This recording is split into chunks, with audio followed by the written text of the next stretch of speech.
একটা জিনিস দেখে খুব কেমন কেমন লাগে।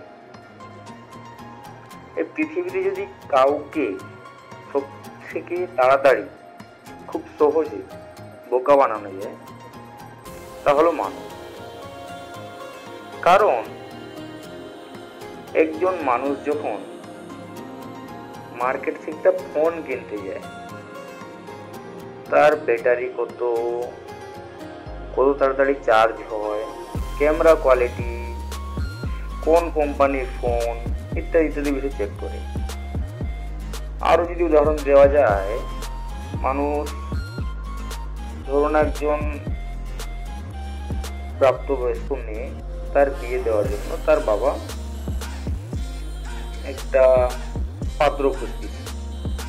তো তার বাবা খুব জটিল ভাবে যাচাই করে যে সেই পাত্রটা ভালো কি খারাপ, কোনো নেশায় আসক্ত কিনা,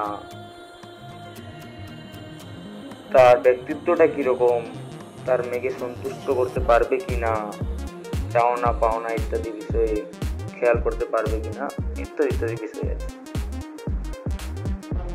আরো যদি বলা যায়, যখন মানুষ মার্কেটে শাকসবজি কিনতে যায়, শাকসবজিটা কতদিনের হয়েছে টিপে দেখবে, আলু টমেটো কিরকম পচে গিয়েছে কিনা, কি আরো ইত্যাদি ইত্যাদি বিষয় আছে।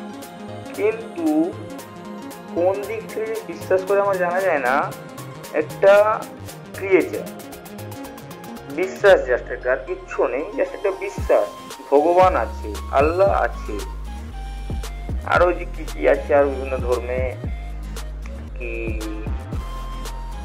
আরো বিভিন্ন যে বলতে পারছি না, এখন ঠিক মনে পড়ছে না, এরকম মনে করো না, এইগুলো আর কি ধার্মিক যে বিষয়গুলো, কিভাবে তাদের উপর বিশ্বাস করে, একমাত্র বিশ্বাসের উপরেই টিকে তারা নিজের জীবনটাকে পুরো সেই আল্লাহ বলো ভগবান বলো তাদের পিছনে পুরো উজাড় করে দিচ্ছে। কিন্তু এই পৃথিবীতে এসেছে সেটা কোনো মাথায় নেই, এসেছে জাস্ট এলো, তারপরে জন্মানোর সঙ্গে সঙ্গে মাথায় ঢুকিয়ে দেওয়া হলো তুমি এই ধর্মের মানুষ, এই ধর্ম শ্রেষ্ঠ ধর্ম, এই মজহব শ্রেষ্ঠ মজহব, তারপর এই মজহব কিংবা এই ধর্ম মেনে চললেই তুমি স্বর্গে নিবাস করতে পারবে, না হয় তুমি স্বর্গে প্রবেশ করতে পারবে না, এইরকম সব পাঠ পড়ানো হয়। মানুষ কি করে এইসব জিনিস বিশ্বাস করে কিছু জানা যায় না।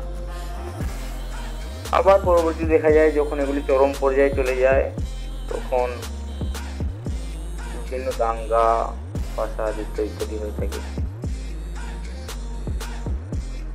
আবার যদিও বা থাক